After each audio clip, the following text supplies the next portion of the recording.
अगर आपने अभी तक हमारा चैनल सब्सक्राइब नहीं किया तो अभी सब्सक्राइब करें और बेल आइकॉन को क्लिक करके हमारी लेटेस्ट वीडियोस के बारे में अपडेट। अस्सलाम वालेकुम, हमारे चैनल में खुश आमदीद।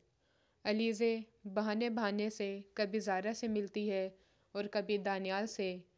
उन्हें उदास देखकर बहुत खुश होती है और हंसती है, मगर दानियाल की माँ ज़ारा और दानियाल को समझाते हैं कि अगर को शिकस्त देनी है तो एक दूसरे के करीब आना पड़ेगा, जिस पे वो दोनों अपनी माँ की बात मान लेते हैं। ज़ारा भी जब अलीज़ा का सामना करती है तो उसको खूब जिलाने की कोशिश करती है।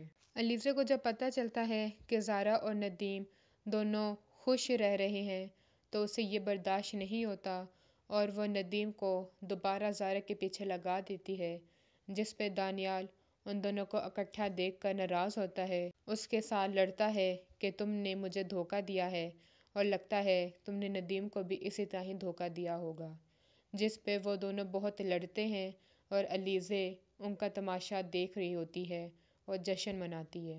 अलीज़े का बाप जब उससे पूछता है कि तुमने ये सब कुछ क्यों किया और उसकी नदीम के साथ शादी करवाना चाहता है, मगर वो साफ इनकार कर देती है कि मैं सिर्फ उसको इस्तेमाल कर रही हूँ। मगर जब नदीम को और उसके घर वालों को एहसास होगा कि अलीज़े ने उनके साथ ठीक नहीं किया, ज़ारा बहुत अच्छी लड़की है, तो नदीम खुद आकर दानियाल को ज़ारा की सच्चाई के बारे में बताएगा।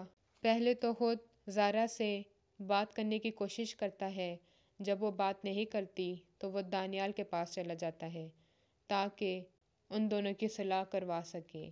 हमारी मज़ीद वीडियो को देखने के लिए हमारे चैनल को सब्सक्राइब करें, बेल आइकन को दबाना ना भूलिएगा। अगले वीडियो तक के लिए अल्लाह हाफ़िज़।